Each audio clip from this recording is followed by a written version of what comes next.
Philippines! Good morning! Good morning, everything. Good morning, guys. So, ngayon, guys, hugasan, anuhin ko lang ito, guys. It's almost 12 na, guys. It's 11 something. So, nang umaga pala. Sus, ginoo ko. Naagahan tayo dito kasi, hold on. Kunin ko dito yung may mga taba dito na namumuo-muo. Kasi ayaw kong idiretso tapon sa sink natin. Kasi maano siya eh. You know, masisira yung ano natin, septic. And anyway guys, so ngayong araw guys, maghanap lang ako ng soda. Kasi meron akong, di ba merong tomato na hindi ko, sabi ko sa inyo, tumubo doon ng kusa.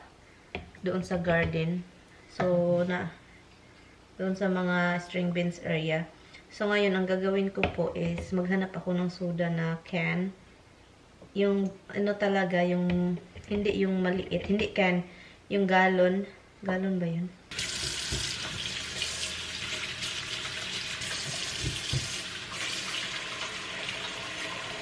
Ngayon na darating yung ano natin, yung mga in-order natin sa Amazon para sa basement. So, yaon. And, so yun guys, hanap tayo ng soda. I know meron kaming soda dito. Marami kasi kaming mga can o mga galon na soda. And then hindi na nagagamit like ito oh. Ito matagal na to. Fanta. Matagal na to siya guys. Hindi ko talaga siya iniinom. And then matagal na siya. And then si Tammy, hindi ako nagiinom ng mga soda. Yung mga ganito. Umiinom lang ako pag nasa labas or pag walang choice. So yun, pero pag andito ako sa bahay, ayaw ko talaga as much as possible. Ayaw kong uminom ng mga ganito.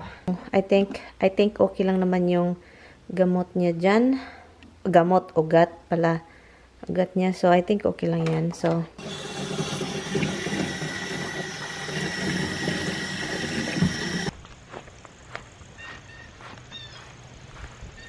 yan, ito siya guys. Look. Tumaas. Ibutin natin ha. Ibutin natin. Hopefully okay lang yung pag-ibot. Oh my god. At ito siya. Ito. So ngayon, tanggalin natin itong ano, hold na. Ugat niya. Yung mga ito oh. I think dito natin siya makukuha. Oops, asan yung ano dito? Malaki na siya, look.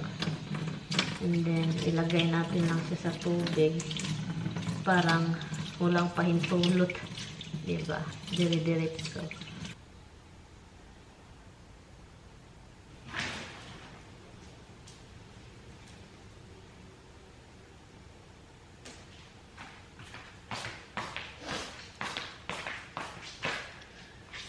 Lala, natumba. Shit. Mag-ano talaga siya guys. Oy, sana hindi siya maano. Hello guys, andito na siya guys. So, pag ganon-ganon siya, diba? So, nilagyan ko ng dalawang barbecue stick. Yan, nilagyan ko ng ano, parang tali. Diyan, pero hindi siya tali. Parang twist ba? Yun siya. So, yun. So, alam nyo guys. So, ano lang kayo guys, abang-abang lang kayo kung mamamatay ba to or mabubuhay. Kasi yung dalawa dito, oh, buhay pa. Buhay pa sila. And ito, mataas na siya. And I think very soon, kung mabubuhay ito, ready to, ano na ito eh. Ready to mamunga na eh. Somebody's delivering a package, right? So, let's go get it. Andito na siya, guys. Nakita ko yung lalaki nag-deliver. I think umalis na siya. Look, umalis na. Look, umalis na siya. I think ito lang yun. Bye, kuya. Salamat. Salamat, kuya. My God. Magkakat na naman ako ng grass nito. Color key. Pasok na natin itong Amazon box. Amazon. Ito yung order ko, guys. Hi. Hi. Hi. Hello. Hello. Yeah. package is here. Let's open it. Who wants to open it first? Or Roxy Misty? Which one? Can you guys open the package? Thank you for opening, Roxy. Thank you, Hubs. Ah, you guys opened the package already. You did. Thank you. Growing lights, dalawa sila, oh. So, si Tami na yung ano nito, kasi dalawa yung in-order ko. Si Tami yung pumili nito. Sabi ko, dalawahin na natin kasi para sure talaga na makover yung mga, I know kulang pa ito guys, pero I'm going to add growing lights pag na ano na natin, alam na natin kung gaano ka laki yung ano. At saka merong ano, tawag nito. Okay, this is the romaine lettuce for my baby. And this is iceberg lettuce. This one. So, kasabay na pala. Munti ko nang matapon. Okay, dito natin ilagay sa dining kasi guys, aapakan ito ng mga kigwahertz. Sinsya na guys, wala akong ginawa kundi nasa laptop lang ako di whole day. Tignan nyo to. Habs, look, do you want some? Do you want to go in? Gustong gusto nila yung box pero ayaw ko na kasi itong si Dimples mahilig magkalat. Alam niyo kung anong ginagawa niya pag may box? Papasok siya dito. Ang gagawin niya is kakainin niya yung ito. And then parang mag-ano siya, magkalat ba? Okay, ipasok ko lang itong lime.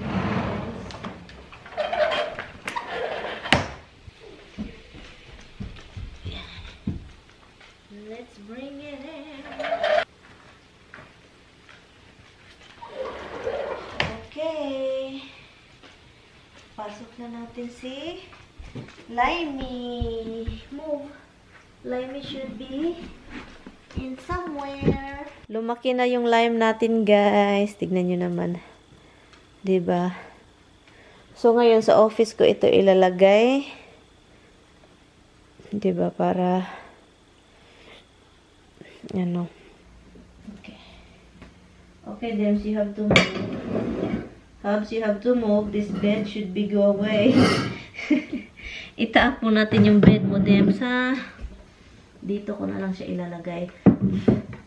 Dito sa table dito, guys. May table dito, eh. Okay, move, guys. Move, move, move. Dems, move. Yan. And then, wala pa naman itong lock. Itong ano. Habs, move! Habs! Pagkagahig ulog yun ba? Ay, naku. So, hindi pantay. Tignan niyo guys. Kung manonood kami ng TV, hindi pa kami makapanood. Look. Tommy won't like it. Believe me, you won't like it.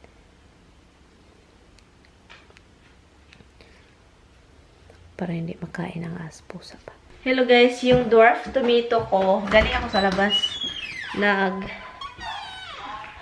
Nilagay ko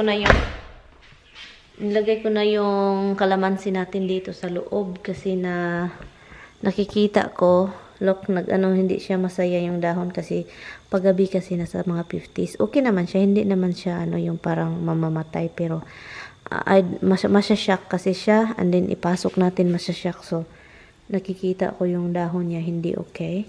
So ngayon pinapasok ko na at kang Lloyd ipasok ko yun mamaya. So yung kamatis ko doon guys, meron tayong tawag nun seedling. So maliit pa siya, maliit pa talaga siya.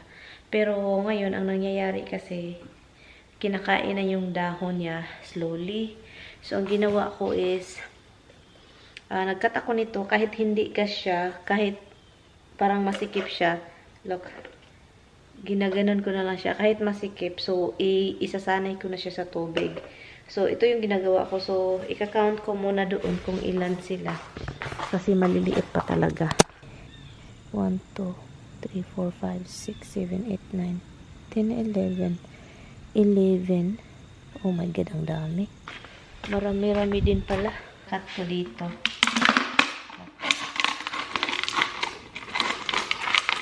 So, ito yung ganap ko guys. Yung mangga ko, kahit hindi ko alam kung makasurvive ba yan. Pero, you know, I will still take care of it even though para siyang, may mga dahon naman siya. Pero hindi pa rin siya namamatay. 2 years na yan. So, yun yung mangga na yan. Kung hindi nyo alam, yun yung mangga na binili ko sa store. Yung parang sobrang tamis na mangga sa Pilipinas. Yung maliit na ganun pa ganun siya. So, matamis siya. So, ngayon, yung liso, inano ko siya. At so, yun na yun siya. Tumubo.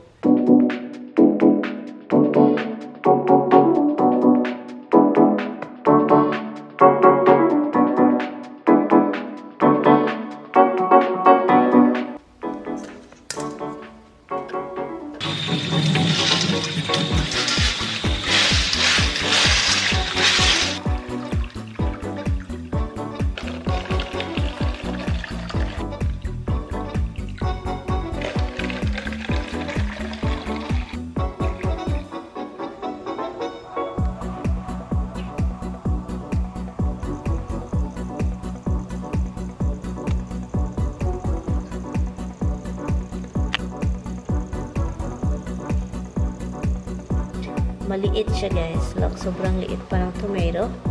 So, fingers crossed mabubuhay sa mga pinagagawa natin. So, ang gagawin ko is ilagay ko siya.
Okay guys, ito na guys. 8 ka kamatis. 8 tomato. So, hopefully mabubuhay po ito. So guys, sa winter, sila yung mga babies ko. Tignan nyo. Sila yung babies ko for winter. Diba?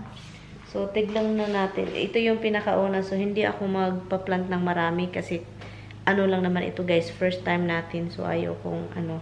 Tapos, meron pa akong asikasuhin ng mga ampalaya ko at saka i-transfer ko yan pag tumutubo na talaga yan and then ipamigay ko na yan. Ihatid ko na yung iba kasi ayaw kong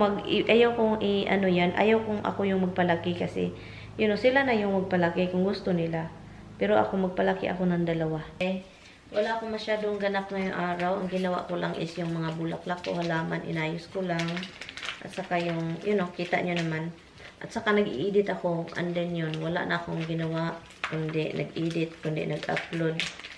Yun. At saka hindi ako umalis kasi wala naman akong kailangang bilhin din. Marami naman akong pagkain dito guys. Binuok ko. So, bukas is Monday. So, pauwi si Mr. dito. Hopefully, uwi siya kasi sabi pa, opening daw ng trabaho. Opening, pero hindi siya sure kung talagang mag-stay siya doon sa trabaho kasi alam nyo na, hindi pa niya alam kung hired talaga siya. Yung parang legit na employee siya ba.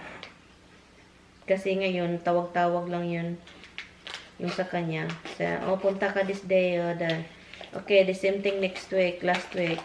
Punta ka, parehas lang katulad lang last week. Yung ganun yung ano niya, trabaho niya ngayon. So ngayon, opening daw nila, you know, this week. So, pero hindi niya alam, opening sila, pero hindi niya alam na, kasi hindi sila nag-commit yung ano daw, yung pasok pa siya sa trabaho. I mean, yun yung man trabaho niya noon. Pasensya na guys, kasi ano talaga yung ano ko ngayon, parang wala talaga ako sa mood alam nyo na. So, ang dami talaga lumilipad-lipad adoy yung ko. So kaya, trabaho siya, pero yung parang trabaho na hindi siya secure. Si Mister. Hindi secure kasi hindi siya sinabihan na talagang totoong balik na siya. Yung mga tao, yung mga gwardiya, yung isang projectionist na 20 years na doon, 25 years na doon. Yun, sure na yun kasi ano, makapasok sila. Kasi si Tommy, bago-bago lang doon yung mga, I think, si Tommy doon nagtrabaho na? Ilang years na ba si Tommy doon? 7? 8. So, kaya yun, hindi siya secure sa trabaho. Pero sabi niya, plano talaga niya na mag-ano siya, yung dito na side. Kasi yung drive talaga is sobrang malayo, guys. Yung drive, guys. As in, kung mabinta na yung bahay, for sure talaga, hindi niya kakayanin. Alam ko yan at alam niya yan. Kasi, si Tommy yung parang lately, it's been years na gano'n na siya Yung parang madali siyang matulog. Kahit magda-drive, kapag pagod yan, kailangan mong kausapin. Isa yun sa dahilan kaya takot akong mag-drive yan malayo sa trabaho. Kaya sinabihan ko siya, mag-apply siya dito. Kahit hindi na yung katulad ng sahod niya doon. Kasi iba kasi yung sahod sa city, malaki. At sa trabaho line din niya, mahirap dito hanapin. Kasi yung mga trabaho niya is pang city talaga. So yun siya, sabi ko, kahit hindi na yung mga line of work mo, kahit ano na. Basta kaya dito ka lang malapit-lapit. So yun siya guys, sinabihan ko siya. Nag-usap naman kami. Makatulong naman ako sa kanya. Hindi naman ako, hindi ako tumutulong. Tumutulong naman ako. Kahit andito tayo sa bahay, tumutulong tayo financial. So, which is good also, na, pero, siya yung pinag-alala ko kasi, paminsan, one time guys, nag-drive, buntik niya, dinasamag yung trailer na sobrang laki. Jersey Turnpike yun. Turnpike sa New Jersey. Doon talaga ako takot na takot at saka pinagalitan ko siya. Kaya, alam ko na lalo na kapag magbiyahe kami and din kumakain, for example, mag-stop sa area stop or sa food stop, ganun. Maano na lang, pagkatapos kumain, gusto niyo matulog. That time, hindi pa ako marunong mag-drive, pero noon pa yan, ganyan na siya. Mahirap na mag-drive kapag pagod kasi matutulog talaga habang nagda-drive. So, yun yung pinag-alala ko. Kasi mas lalo siyang lumala. Years and years and years. So, problemado. Sabi ko sa kanya, hanap ka na talaga dito. Kahit mag-drive ka lang, local, mag-drive pa rin. Sabi ko, mag-drive ka local. Yung parang, pag ilang oras lang, ganun. Normal hour, 8 hours, diba? Pang tawid gutom. Pang tawid gutom. So, yun yung sabi ko sa kanya. Pero, let's see, guys. Let's see. Ito yung chicken ng aso. Ang dami. Walang sabaw. Bawal na yung sabaw, guys. Kasi, mas lalo silang tataba sa sabaw. So, anyway, guys. So, I'm going to end the vlog. Kasi wala naman ganap. And then, maginaw na sa labas. I open the window para talagang maganda yung may hangin sa loob ng bahay. Ganun. And then, Inday Garota has been cleaning. So, I feel so like the house is clean. Kapag si Inday Garota talaga naglilinis, no? And then, everyday, wala masyadong buhok kang nakikita kapag everyday si Inday Garota naglilinis. But anyway, guys, thank you guys so much for watching. And I hope I will see you guys tomorrow. And also, I hope makita natin si Tommy bukas. Uuwi siya dito. Hopefully, hindi siya papasukin sa opening. So, yun. I will see you guys tomorrow. Bye! Good night, guys!